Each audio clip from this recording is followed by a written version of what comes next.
Hello guys! For today's video ay magluluto tayo ng adobong manok. Ayan, ibinabad muna ito sa paminta at saka toyo. Ito, may kasama din siyang atay at balon-balunan.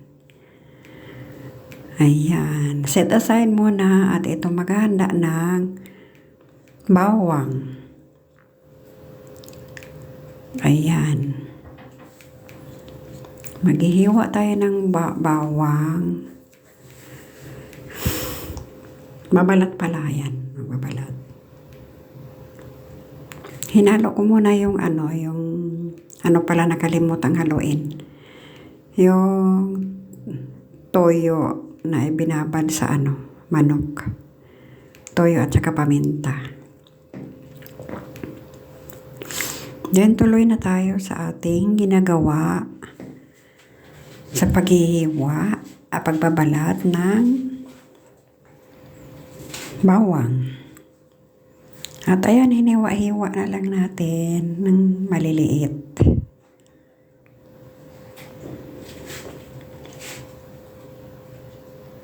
Pinong-pino yung pagkahiwa.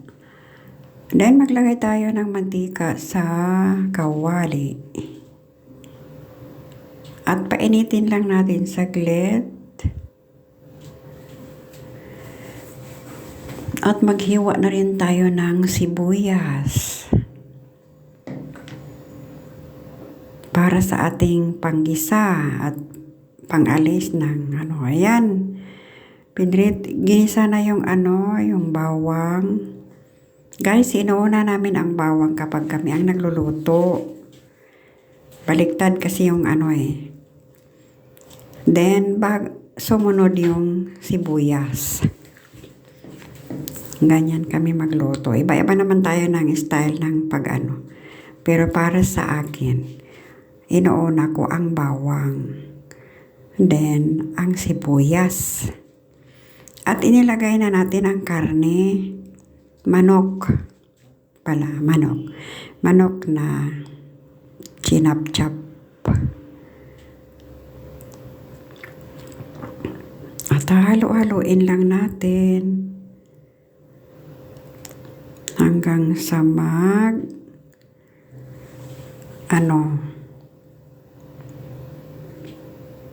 halo ng halo.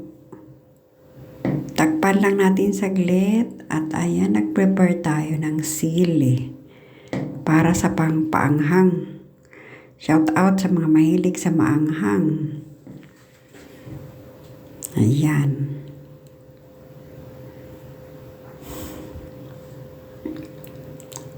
At ayan, nilagay na natin ang ating atay at balon-balunan.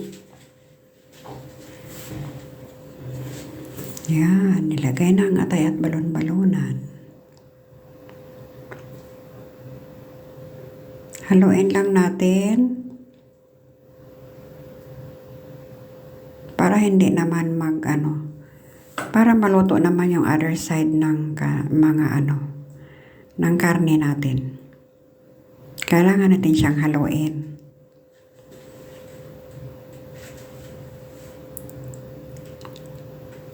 Alam nyo guys, napakasarap nito. Adobong manok.